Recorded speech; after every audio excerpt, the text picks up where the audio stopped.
শুরু থেকেই অনুরাগের ছোঁয়া ধারাবাহিকে মূল আকর্ষণ ছিল সূর্যদীপা। এই জুটির জন্যই দর্শকরা এই ধারাবাহিকটিকে এতটা ভালোবাসা দিয়েছেন। সূর্যদীপার কেমিস্ট্রিতে দর্শকরা মজেছিলেন, কিন্তু গল্প যে এভাবে ঘুরিয়ে দেবেন নির্মাতারা তা যেন কেউ কল্পনাও করতে পারেননি। ধারাবাহিকের নায়ককেই মাঝপথে গল্প থেকে সরিয়ে দেওয়া হলো, যা মেনে নিতে পারছেন না দর্শকরা। সূর্যদীপার মিল না হলে নাকি ধারাবাহিক দেখা বন্ধ করবেন তারা, এমনটাই দাবি দর্শকদের। দর্শকদের আশা ছিল খুব সম্ভবত সূর্য ফিরে আসবে, কিন্তু ধারাবাহিকের বর্তমান ট্র্যাক যেদিকে যাচ্ছে তা দেখে বোঝাই যাচ্ছে সূর্যর ফেরার কোনো আশা নেই।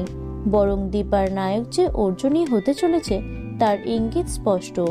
ধারাবাহিকের আগামী পর্বগুলিতে দীপা অর্জুনের নতুন প্রেমের ছোঁয়া পাওয়া যাবে। দেখা যাচ্ছে দীপার স্নিগ্ধ রূপ দেখে হাঁ করে তাকিয়ে আছে অর্জুন। ব্যাকগ্রাউন্ডে বাজছে রোমান্টিক মিউজিক, যা দেখে দর্শকরা বুঝে গিয়েছেন এবার অর্জুন দীপার প্রেম কাহিনী শুরু হতে চলেছে। সূর্যকে বাদ দিয়ে অর্জুন দীপার এই মিল দেখে অনেকেই ধারাবাহিকটিকে শ্রীময়ী ধারাবাহিকের সঙ্গে তুলনা করেছেন।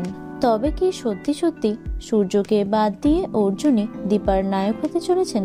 দেখা যাক শেষ পর্যন্ত কি চমক অপেক্ষা করছে দর্শকদের জন্য। তো বন্ধুরা, অনুরাগের ছোঁয়া ধারাবাহিকটি কার কার প্রিয় অবশ্যই কমেন্টে জানিও। ভিডিওটি লাইক এবং শেয়ার করো।